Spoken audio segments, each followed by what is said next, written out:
اب بیوی جب سنے گی کہ تمہارے لیے کرتا ہوں یہ کرتا ہوں، اب وہ رسپونڈ کرے گی. اب وہ جس طرح رسپونڈ کرے گی اس رسپونس میں شوہر پھر ایک سٹیمولس دے گا. تو یہ دونوں اس لوپ میں، لوپ سمجھتے نا، لوپ کے اندر رہتے ہیں، باہر نہیں نکل سکتے. اب ان میں سے ایک آدمی اپنا رسپانس چینج کر دے. مثلا بیوی چیخی چلائی جب آپ لیٹ گھر پہ پہنچے تو آپ نے کہا میں کتنا خوش نصیب ہوں کہ مجھے تم جیسی بیوی ملی ہے جو اس وقت بھی رات کو میرا انتظار کر رہی ہے کہ میں گھر پہ آؤں. فوراً اس کا رسپانس چینج ہو جائے گا. مگر ہم کہتے ہیں کہ ہم اپنی غلطی کا دفاع کرتے ہیں، ہم ڈیفینسو ہوتے ہیں، اگریسو ہوتے ہیں. ہم مانتے نہیں کہ ہم غلط ہیں، اور کیا چیز کس وقت کہنی چاہیے یہ کمال ہے. کمیونیکیشن سکلز کا یہ کمال ہے کہ کون سی چیز کس وقت کہنی چاہیے. آپ نے صحیح چیز غلط وقت پہ کہہ دی، اس کی ویلیو ختم. تو جب موقع ہو اس وقت کہنے کا، اس سے پہلے نہیں.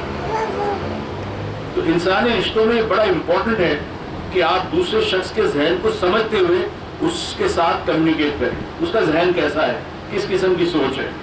کئی ہسبینڈ ایسے ہیں شادی کو 10 سال ہو گئے، 12 سال ہو گئے، 15 سال ہو گئے، بیگم کی تعریف ہی نہیں کرتے. بیگم پرانی نہیں ہوتی، بیگم ویسی کی ویسی رہتی ہے. تو یار ذرا تعریف کر دو اس کی، اس کے کھانے کی تعریف کر دو. کبھی اس کی تعریف، آپ گھر سے باہر چلے گئے، وہ گرمی میں بیٹھی ہے، بچوں کے لیے کھانا، آپ کے لیے کھانا بنا رہی ہے. پھر صفائی ماسی آتی ہے، صفائی ڈپینڈنگ اپون سوشل اسٹیٹس کے آپ کا ماسی یا خود کام کرتے ہو. تو گھر آنے کے بعد ٹھیک ہے آپ تھکے ہوا ہے، ایک جملہ بیگم کو کہنے میں کیا فرق پڑتا ہے. اس کی اسپرٹ ہائی ہو جاتی ہے نا، اس کو لگتا ہے مجھے کوئی اپریشیٹ کرتا ہے. ہر انسان کا سب سے بڑا مسئلہ ہے اٹینشن، توجہ. ہر انسان کو توجہ، اس چھوٹے بچی کو بھی توجہ چاہیے. نہ دے ماں توجہ، یہ روئے گی. وہ روتی اس لیے کہ اس کو توجہ چاہیے، ماں میرے پاس آئے. ہر انسان اب توجہ حاصل کرنے کے عجیب و غریب طریقے ہم نے سیکھ لیے. کوئی رو کے کرتا ہے، کوئی ڈانٹ کے کرتا ہے، کوئی پھینک کے کرتا ہے، کوئی ناراضگی شو کرتا ہے، کوئی چپ ہو جاتا ہے، کوئی بات نہیں کرتا. شو کرتے ہیں مختلف قسم کے رسپانس ہم یہ بتانے کے لیے کہ بھائی مجھے توجہ دو، آئی نیڈ یور اٹینشن. تو غصہ حرام ہے. مہربانی کر کے کوشش کریں کہ غصہ کم سے کم آئے، مگر غصہ اس طرح ہو ہاتھی کے دانت کی طرح، کھانے کے اور دکھانے کے اور. غصہ دکھانا ضرور چاہیے ورنہ لوگ آپ کا ایڈوانٹیج لیں گے آپ سے. Dummy use.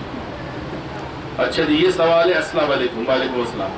تقریباً 25 سال سے میں گھٹن کا شکار ہوں جسے سب ڈپریشن کہتے ہیں. کوئی پریشانی والی خبر سن کر یہی حال ہوتا ہے، اور کبھی تو بغیر کسی وجہ سے ایسا ہو جاتا ہے. نیند بھی بہت کم آتی ہے اور مشکل سے آتی ہے. اکثر سونے سے سوتے ہوئے آنکھ کھل جاتی ہے، کبھی 4 بجے، کبھی آدھی رات کو. یہی حال ہوتا ہے. جب سیویئر اٹیک ہوتا ہے تو کھانا دور کے حلق سے، کھانا تو دور، پانی بھی حلق سے نہیں اترتا. اینٹی ڈپریشن بھی اکثر ہی کھاتی رہتی ہوں مگر نعمل نہیں ہو پاتی.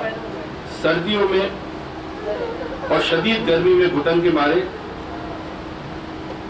کچھ کرتی ہوں اور غصہ، مگر یہ اذیت زیادہ تنگ کرتی. کوئی طریقہ بتائیں.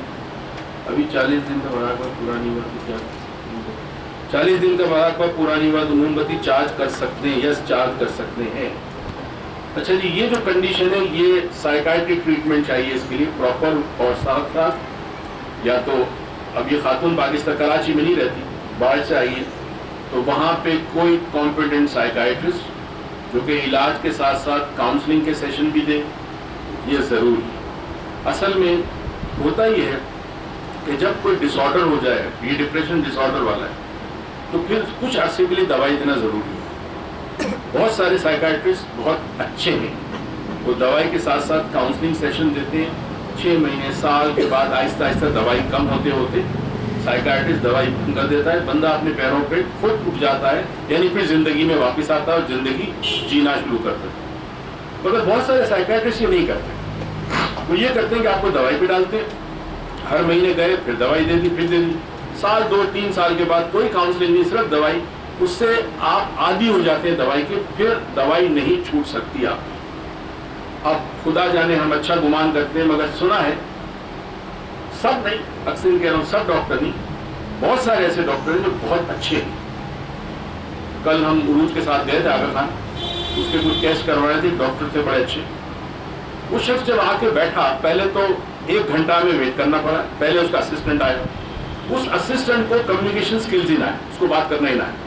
اب میں عروج بیٹھے ہوئے, مجھے بھی غصہ آ رہا تھا, اس کو بھی آ رہا تھا. مجھے پتا ہے کہ میں نے اپنا غصہ شو نہیں کرنا, کیونکہ عروج کا غصہ جو ہے وہ بڑھ جائے گا اگر میں نے غصہ شو کیا. تو میں چپ چاپ بیٹھا رہا, اس شخص کی بے وقوفانہ حرکتوں کو برداشت کرتا رہا.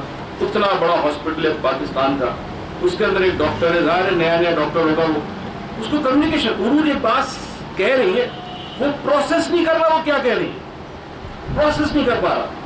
پر اچھا ہوا کہ 1 گھنٹے کے بعد جب ایکچوئل جو فزیشین آیا, وہ اتنا اچھے اخلاق کا آدمی, اتنا اچھا آدمی, وہ سارا ہمارا غصہ ختم ہو گیا. اس نے 10 منٹ بات کی ہم سے. جو جونیئر تھا وہ ٹیسٹ لکھ رہا تھا, اس نے کہا یہ ٹیسٹ غلط ہے, اس سے کوئی فائدہ نہیں ہوگا. اب آپ کو پتا ہے ٹیسٹ لکھے جائے گا تو لیبارٹری چلے گی. اس نے کئی ٹیسٹ کاٹے, اس نے کہا اس کی کوئی ضرورت نہیں, اس کی کوئی ضرورت نہیں. اور اس کے اخلاق وہ اتنا اچھا انسان تھا, اور اتنا اچھا تھا اس کا. ہم وہاں سے نکلے بڑے مطمئن ہو کے. 10 منٹ کے اندر اس شخص نے ہمیں اتنی اچھی فیلنگ دی کہ میں بتا نہیں سکتا. مگر کچھ ڈاکٹر ایسے ہوتے ہیں کہ جو آپ کے ساتھ ایسے ہوتے ہیں جیسے آپ انسان نہیں ہیں یا وہ انسان نہیں ہے. وہ آپ کے جذبات کو نہیں سمجھتے, وہ آپ کی بیماری کو سارا علاج کرتے ہیں, مگر انسان کی بیماری اس کے جذبات کے ساتھ منسلک ہوتی ہے. یعنی وہ چلتا پھرتا ایک ہیومن بینگ ہے, انسان ہے. اگر وہ بیمار ہے تو اگر آپ تھوڑی دیر سلام دعا کریں, السلام علیکم کیا حال چال ہے, اتنا کہیں گھر میں سب ٹھیک ہے یہ کیا, اب آپ کا ریپو بلڈ اپ ہو گیا, ایک رشتہ بن گیا, ایک تعلق بن گیا. اب آپ اس تعلق سے اس سے بات کریں, دوائی دیں چاہے 5 منٹ دے کے 10 منٹ, اس سے فرق نہیں پڑتا. اصل چیز ہے ریپو بلڈ اپ کرنا. اکثر ڈاکٹر بالکل ڈیٹیچڈ ہوتے ہیں, وہ ریپو بلڈ اپ نہیں کرتے. ان میں سے کچھ ڈاکٹر ہوتے ہیں جو دوائی پہ ڈال دیتے ہیں اور پھر سنا ہے کہ کمیشن ملتے ہیں. سب ڈاکٹرز کی بات نہیں کر رہا, ہوتے ہوں گے ایسے. میرے چھوٹے بھائی وہ گیسٹرو انٹرولوجسٹ تھے, بڑے سینئر, بڑے نیک آدمی تھے, ہے ابھی بھی لنڈن میں ہے. وہ بتایا کرتے تھے کہ جی کبھی میڈیکل ریپ آتے ہیں, سر فلاں جگہ ٹور ہو رہا, آپ کو لے جاتے ہیں, سر یہ نیا LED ہے LCD ہے آپ کے لیے لا دیں, he would not take any. ایسا ڈاکٹر ہوتا ہے وہ پھر مسیحا ہوتا ہے. تو اس کا جو خاتون نے بھیجا ہے, مجھے پلیز آپ نے اپنے شہر میں اچھا کمپیٹنٹ سائیکائٹرسٹ کے پاس جانا ہوگا اور دوائی کے ساتھ ساتھ کاؤنسلنگ یا سائیکو تھراپی بھی لینی ہوگی. ایک ڈپریشن اگین ماحول کی وجہ سے ہوتا ہے, ایک برین میں امبیلنس ہو جاتا ہے نیورو ٹرانسمیٹر کا, جس سے آدمی ڈپریس رہتا ہے. مگر آج کل ہو یہ رہا ہے کہ آپ کے گھر سے باہر اور گھر کے جو حالات ہیں وہ اتنے زیادہ اثر انداز ہو رہے ہیں کہ آپ کو پھر کیمیکل امبیلنس ہو رہا ہے. یہ حقیقت ہے. جس قسم کے پروگرام آپ ٹی وی پہ دیکھتے ہیں, بریکنگ نیوز, ہر 2 منٹ میں بریکنگ نیوز, اور یہ ہو گیا اور وہ ہو گیا اور پتہ نہیں کیا ہو گیا, خدا جانے کی, اور پھر بھی لوگ چی رہے. وہ ایک صاحب ہے, وہ آتے ہیں ٹی وی پہ, وہ تو ایسا لگتا ہے کہ وہ یہ کہہ رہے کہ کل پاکستان گیا. وہ ہائپ کریٹ کرتا ہے, وہ تو اینکر کو بولنے ہی نہیں دیتا, اتنا خود بولتا. دوسرا آپ کو غصہ آتا ہے, 4 سیاستدان بیٹھے ہیں ٹی وی پہ لڑ رہے ہیں, آپ کو مزہ آتا ہے, WWE ریسلنگ ہوتی نا ویسی ہے, باہر نکل کے سب ایک دوسرے کے ساتھ بیٹھ کے چائے پی, سب ایک دوسرے کے دوست ہیں, کیونکہ وہی وہ اس پارٹی میں تھا, کوئی ایسے پہلے آج اس پارٹی میں آ کے پھر کہیں اور شفٹ ہو جائے گا. اور میں اور آپ ہے نا, ہمارے جذبات سے کھیلا جاتا ہے. میڈیا ایک بہت نیگیٹو رول پلے کرتا ہے. میں نے کئی دفعہ ان سے کہا, میں نے کہا ایک کام کرو, ٹاک شوز ہو, پولیٹیکل ٹاک شوز ہو, کسی پولیٹیشین کو نہ بلاؤ, سب کو کہہ دو نہیں, آپ کسی ڈاکٹر کو بلاؤ, کسی ہاؤس وائف کو بلاؤ, کسی اور کو بلاؤ, ان سے پوچھے اس کے خیال میں صورتحال پولیٹیکلی کیا ہے. مگر ایسے پروگرام کی ریٹنگ ہی نہیں آئے گی, اور ریٹنگ نہیں آئے گی تو پیسہ نہیں آئے گا, پیسہ نہیں آئے گا تو چینل چلے گا کیسے, ان کی بھی مجبوری ہے مالکان کی. مجھے بتایا سے کچھ سال پہلے ایک پروگرام آتا تھا ٹی وی پہ, نیلام گھر, یاد ہے, ابھی بھی آتا ہے. اس نیلام گھر میں کیا طارق عزیز کا نیلام گھر میں آپ سوال کے جواب دیں, آپ کی جنرل نالج, اس کے اوپر آپ کو انعام ملتا ہے. کون بنے گا کروڑ پتی, یہ بیسکلی ایک انگلش پروگرام تھا جس کو انڈیا نے لیا, اسٹار نے, اور انہوں نے کون بنے گا, who wants to be a millionaire, یہ نام تھا اس پروگرام کا. اس میں کیا ہوتا تھا, ہاٹ سیٹ پہ بیٹھے, اب آپ کی ذہنی صلاحیت, آپ کی جنرل نالج, آپ کی خود اعتمادی, اور آپ نے جواب دیا اور آپ جیتے اگر آپ کے پاس نالج ہے. وہ ایرا ختم ہو گیا پاکستان. اب ایرا یہ ہے کہ آپ کتنی جلدی تربوز کھا لیتے ہیں, کتنی مرتبہ آپ پش اپس لگا لیتے ہیں, آپ کیا کر سکتے ہیں پھونڈی حرکت, اور جو کرے گا اس کو ملے گا انعام. تو مجھے بتائیے پھر قوم علم کی طرف کیوں جائے گی؟ آج کے یہ بچے جو دیکھ رہے ہیں پروگرام, یہ جنرل نالج کی کتاب پڑھیں گے نہیں پڑھیں گے؟ مجھے تو یہ دیکھنا ہے کہ میں اتنی جلدی تربوز کھا لوں, اتنے رسگلے کھا جاؤں جلدی سے تو مجھے انعام مل جائے گا. تو وہ کیا پریکٹس کرے گا؟ تو علم اس معاشرے سے دور ہوتا گیا, اور جب معاشرے سے علم دور ہو جائے تو علم والے بھی معاشرے میں کہیں چھپ گئے اور آسانی سے دستیاب نہیں ہے, کیونکہ ان کی کوئی ویلیو نہیں کرتا. وہ ایک بڑا مشہور ان کا قصہ تھا, اشفاق احمد صاحب کا, وہ لکھتے ہیں, وہ شاید جرمنی میں تھا یا یورپ کے کسی شہر میں تھا, اور ان کا کوئی گاڑی کا چالان ہو گیا. کورٹ نے بلایا ان کو چالان, اب وہ کورٹ میں داخل ہوئے, سب بیٹھے ہوئے تھے. تو اس سے پوچھا کہ تم کیا کرتے ہو؟ اس نے کہا میں ایک استاد ہوں. تمام حاضرین کھڑے ہو گئے انکلوڈنگ دا جج. یعنی استاد کی اتنی ویلیو کہ پورا کورٹ روم کھڑا ہو گیا اس کے استقبال کے لیے, اور انہوں نے معمولی سی کر کے اس کو دے دی. ایک اور کیس تھا کئی سال پہلے امریکہ کے کورٹ میں ہوا کہ ایک آدمی کو لایا گیا اور اس سے پوچھا گیا, پولیس نے بتایا کہ اس نے چوری کی, بریڈ ڈبل روٹی اس نے بیک دی تھی, چوری کی, پیسے نہیں تھے. جج نے پوچھا تو کون ہے؟ کہتا ہے میں استاد ہوں, ٹیچر اسکول ہوں, بہت عرصے سے میرے پاس جاب نہیں ہے اور 2-3 دن تک مجھے کھانے کو کچھ نہیں ملا, تو میں نے ڈبل روٹی کھا لی, میں مجرم ہوں. جج نے کہا ٹھیک ہے, ہم تمہیں جرمانہ کر دیں گے $10 کا. تمہارا جرمانہ $10, کوئی سزا نہیں, جرمانہ $10, جیل نہیں, $10 جرمانہ. اور پھر اپنی جیب سے $10 نکال کر اس کا جو اسسٹنٹ ہوتا ہے اس کو دیے کہ یہ $10 اس کا جرمانہ مگر میں اپنی جیب سے دوں گا کیونکہ یہ استاد ہے. آج ٹیچرز کو تنخواہ نہیں مل رہی, ٹیچرز کی پراپر پوسٹنگ نہیں ہوتی, ٹیچر کو کچھ. تو جب معاشرے میں سے جن کے پاس علم ہے جو اس نئی نسل کو کچھ بنائیں گے انہی کو پیچھے چھوڑ دیا, تو آپ کی نئی نسل کیا سیکھ رہی ہے؟ IPad, mobile phone, games. Limit cross ہو گئی حد سے زیادہ. کچھ عرصے سے میں نے ٹیکسٹنگ کم سے کم کر دی, کیونکہ مجھے اندازہ ہو گیا کہ ٹیکسٹنگ کرتے کرتے میری آنکھوں پہ زور پڑ رہا ہے. تب میں لوگوں سے کہتا ہوں واٹس ایپ پہ وائس میسج بھیج دو, تو وائس میسج مجھے ٹائپ نہیں کرنا پڑتا, سن لیتا ہوں اور جواب وائس میسج میں دے دیتا ہوں. اتنے گروپ سے ان کو دیکھتا بھی نہیں ہوں. کبھی کوئی آخری میسج آ جائے, جیسے آج دیکھا تھا تو میں نے تابش کا شکریہ ادا کیا, پتہ نہیں کیا تھا, تابش سے پوچھا کتاب کی کیا صورتحال ہے, ورنہ دیکھتا بھی نہیں ہوں. تو یہ تو آپ نے خود اپنے اوپر ڈسپلن اپنے آپ کو کرنا ہوگا کہ میری زندگی میں ترجیحات کیا ہیں.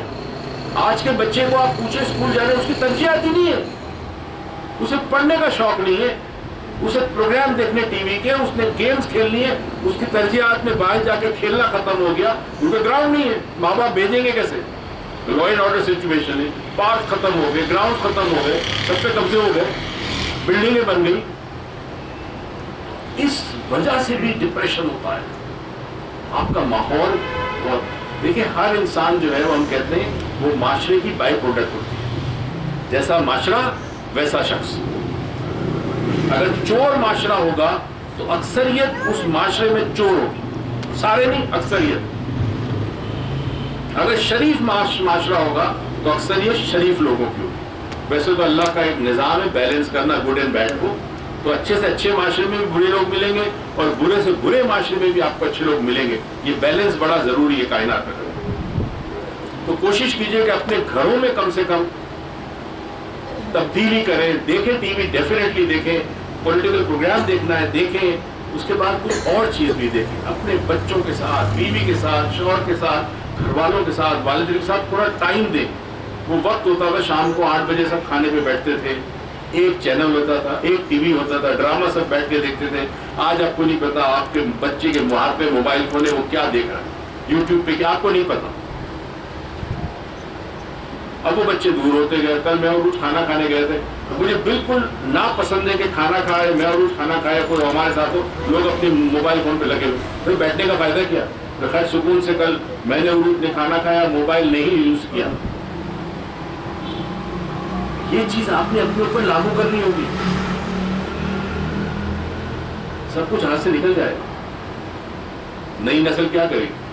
کیا کرے گی؟ جعلی ڈگریاں, ایگزام کے اندر چیٹنگ, 300 روپے کا سالٹ پیپر مل رہا تھا, ابھی سندھ میں کئی جگہ ہوا, ٹی وی پہ آیا تھا, اور جس نے پیسے کے بعد پیسے نہیں تھے استاد نے کلاس روم سے باہر نکال دیا کہ 300 روپے دے.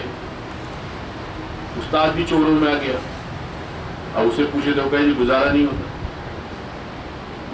سم where it has to end. اور وہ آپ شروع کریں اپنے گھر سے, دیٹس اٹ. کسی اور کی فکر چھوڑیں. کسی کے پاس نئی گاڑی آ گئی, کوئی رشوت لیتا ہے, جو لینا, آپ دیکھیں آپ کی ویلیوز کیا ہے اور زندگی میں آپ کی ترجیحات کیا ہے. That's it. ہم کچھ انٹرنیٹ کے سوال آج کوشش کریں کچھ نپٹا سکے, بہت اس میں بڑی لمبی لائن لگ گئی. ایک سوال ہے السلام علیکم, یہ رومن میں ہے. آئی وانٹ ٹو آسک کہ جب انگلش سے شروع کیا شفٹ ہوا اردو میں, جب انسان کو پورا یقین ہو کہ اب سب کچھ اچھا ہو جائے گا اور اچانک سے بالکل اپوزٹ ہو جائے تو ایسے یقین کا کیا فائدہ؟ And one more question, English. I've seen many times that we should do deep breathing to get out of depression, anxiety, stress. But here the question is, can all these things solve our problem? Surely not. تو پھر کیا فائدہ؟ Interesting سوال. کئی دفعہ جب آپ کہتے ہیں کہ مجھے یقین ہے کہ یہ چیز ایسی ہوگی, وہ آپ کا یقین نہیں ہوتا, وہ آپ کی ذرینہ خواہش ہوتی ہے, وشفل تھنکنگ ہوتی ہے. کیونکہ یقین وہ چیز ہے کہ اگر وہ ہو تو پہاڑوں میں سے دودھ نکل سکتا ہے. یقین وہ شے, یقین وہ شے ہے کہ انسان پانی پہ چلا. اللہ کے ایسے بزرگ پانی پہ چلیں جن کو یقین ہو. جس کو یقین ہوتا ہے وہ اپنی جان قربان کرنے کو تیار ہو جاتا ہے. یقین ایک بڑی اعلیٰ کیفیت کا نام ہے. یقین بڑی مشکل سے ہوتا ہے کیونکہ یقین آتا ہے ایمان کے بعد, اور یقین ایمان کو یقین میں تبدیل کرنے کے لیے یا بڑھانے کے لیے ایمان کو کہ وہ یقین کی منزل پہ جائے, اس کے لیے بہت کچھ کرنا پڑتا ہے اور لوگ کرتے ہیں. علم الیقین ہوتا ہے, عین الیقین ہوتا ہے, آنکھ سے دیکھا تو یقین کیا. تو ہمارا یقین نہیں ہے, کیونکہ اگر ہم چیز آنکھ سے نہیں دیکھیں تو ہم کہیں گے مجھے تو یقین نہیں ہے, کہ میں تو دیکھا ہی نہیں ہے. یہ بھول جاتے ہیں کہ اس کائنات کی اکثر جو راز ہیں اور اسرار ہیں وہ دیکھے نہیں جا سکتے. آپ یہاں بیٹھے ہیں, آپ کو کیا پتا ہوا کیا کام کرتی ہے؟ آپ کو پتہ ہی نہیں ہے. اگر ہوا نہ ہو تو دنیا بند ہو جائے, انسان مر جائے, جانور مر جائے, سب مر جائے. ہوا صرف آکسیجن کا نام نہیں ہے, ہوا بہت کچھ کرتی ہے. تو اب جب آپ ہوا کو نہیں دیکھ سکتے جو کہ 24 گھنٹے آپ کے اطراف میں موجود ہے, آپ کے اندر موجود ہے, آپ کے باہر موجود ہے, تو آپ اور چیزیں کیسے دیکھیں گے؟